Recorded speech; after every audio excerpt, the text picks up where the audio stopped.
আসসালামু আলাইকুম রহমতুল্লাহ। Hello everyone, সকলে কেমন আছেন? আশা রাখি আল্লাহর রহমতে সকলে ভালো আছেন। আলহামদুলিল্লাহ, আমিও আপনাদের দয়ে খুব ভালো আছি। তো চলে আসলাম বরাবর মতো নতুন একটি পিএলপি ফাইলের ভিডিও নিয়ে। আজকের ভিডিওটা হচ্ছে, সামনে আসছে 26শে মার্চ স্বাধীনতা দিবস উপলক্ষে আমি আপনাদের মাঝে একটি পোস্টার ডিজাইন শেয়ার করব এবং কিভাবে ডিজাইনটি কাস্টমাইজ করবেন সেটি সম্পূর্ণ ভিডিওতে দেখিয়ে দিব। ভিডিও জুড়ে আমি আছি মোনাইম আহমদ হাফিফ, আপনারা দেখছেন এসকে হাফিফ টেক ইউটিউব চ্যানেল। তো আপনি যদি আমার চ্যানেলের নতুন দর্শক হয়ে থাকেন তাহলে অবশ্যই চ্যানেলটা সাবস্ক্রাইব করে রাখবেন এবং পাশে থাকা বেল বাটনটি অন করে রাখবেন, যাতে করে পরবর্তী ভিডিও আপলোড করার সাথে সাথেই আপনার কাছে নোটিফিকেশন চলে যায়। আজকের এই ডিজাইনের পিএলপি ফাইলের লিঙ্ক এই ভিডিও ডিসক্রিপশন বক্সে দিয়ে রাখবো, সেখান থেকে ডাউনলোড করে নেবেন। অবশ্যই ফাইলটি ডাউনলোড করতে হলে আপনাদের 4 সংখ্যার পাসওয়ার্ড প্রয়োজন হবে।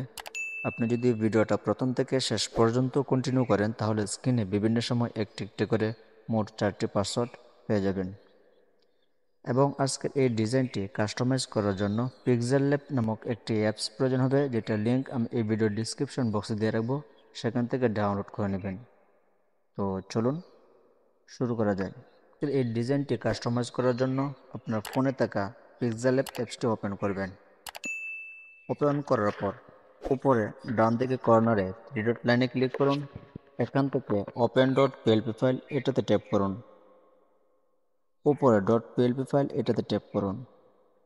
এখানে আসার পর আজকের কাঙ্ক্ষিত পিএলপি ফাইলটা আপনি যে ফোল্ডারে ডাউনলোড করে রেখেছেন সেই ফোল্ডারে চলে যাবেন। এই যে আজকের কাঙ্ক্ষিত পিএলপি ফাইল, এটার উপর ট্যাপ করুন। এখানে ওপেন অ্যান্ড অ্যাড এটাতে ট্যাপ করুন।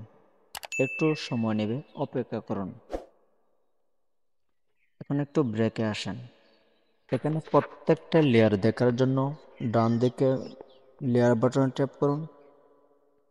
এখানে আপনি যে লেয়ারটা পরিবর্তন করতে চান সেটা আনলক করে দিবেন। প্রিমিয়াম কোয়ালিটির একটা ডিজাইন, আপনি চাইলে এই ডিজাইনটা প্রিন্ট করে আনতে পারবেন।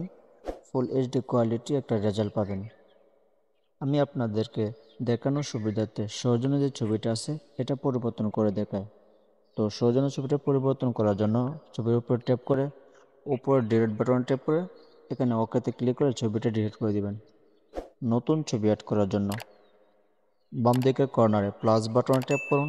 এখান থেকে ফ্রম গ্যালারি এটাতে ট্যাপ করুন। এখানে আসার পর আপনার গ্যালারি থেকে ব্যাকগ্রাউন্ড রিমুভ করা একটা ছবি ব্যবহার করবেন। এখানে আপনার যতটুকু রাখার প্রয়োজন এতটুকু রাখবেন। রাখা হয়ে গেলে নিচে টিক চিহ্নতে ক্লিক করুন। ছবিটা এখানে প্রত্যেকটা লেয়ার উপর আছে, নিচে নেওয়ার জন্য লেয়ার বাটন ট্যাপ করে ছবিটা চাপ দিয়ে ধরে রেখে আপনি নিচে নিয়ে নিলেন।